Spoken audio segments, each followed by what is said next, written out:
അപ്പൊ ഞാനും സ്റ്റിനിയും കൂടി അങ്കമാലി സീമാസി പോയി വന്ന വഴിയാണ് കേട്ടോ ഇത്.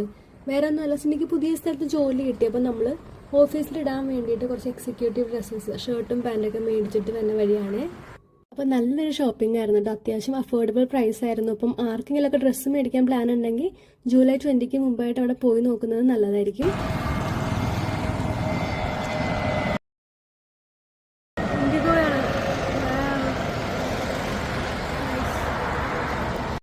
എൻ്റെ ലൈഫിൽ തന്നെ ഏറ്റവും കൗതുകത്തോടുകൂടി നോക്കണ ഒരു കാര്യമാണ് കേട്ടോ ഈ ഫ്ലൈറ്റ്. എനിക്ക് ഭയങ്കര ഇഷ്ടമാണ്.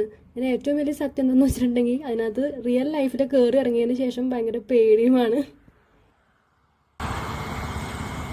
ഇത് പറ്റിയിട്ട് നിങ്ങൾ കണ്ടില്ലല്ലോ എൻ്റെ പുതിയ സ്റ്റൈല്.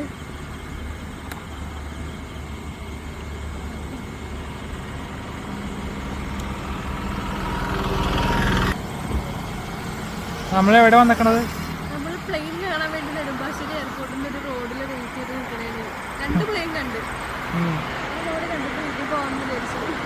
ക്ലാസ് കിട്ടും.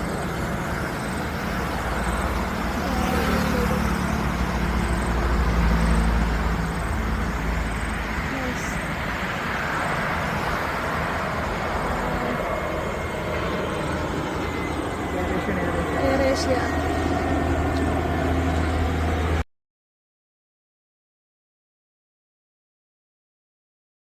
അപ്പോൾ നമ്മൾ എന്താ ആഗ്രഹിച്ചാലും ഈ പ്രാവശ്യത്തിൽ നമ്മൾ ഫ്ലൈറ്റ് കണ്ടിട്ട് പോകണം എന്നായിരുന്നു ആഗ്രഹം. അങ്ങനെ പറഞ്ഞ് തിരിഞ്ഞിട്ട് ദേ വന്നു നമ്മുടെ ഈ പോയി എയർ ഏഷ്യ. മുന്നിലുള്ള ലാൻഡിങ് നമ്മൾ കണ്ടിട്ട് സന്തോഷമായിട്ട് വീട്ടിലേക്ക് പോകുന്നത്. ഓക്കെ, അപ്പോൾ ഇവിടെ നിന്ന് ഇറങ്ങിയപ്പോൾ ഞാൻ പ്രാർത്ഥിക്കുന്നത് എനിക്ക് ഇനിയെങ്കിലും എൻ്റെ ഫ്ലൈറ്റിൽ കയറാനുള്ള പേടി പോട്ടെ എന്നാണ്. കാരണം എനിക്ക് ആദ്യം പേടിയില്ലായിരുന്നു. ഞാൻ NCCയിലൊക്കെ ഉള്ളപ്പം മൈക്രോ ലൈറ്റിൽ കയറിയിട്ടുണ്ട്. പക്ഷേ ഇപ്പോൾ എനിക്ക് ഭയങ്കര പേടിയാണ്. ടാറ്റാ.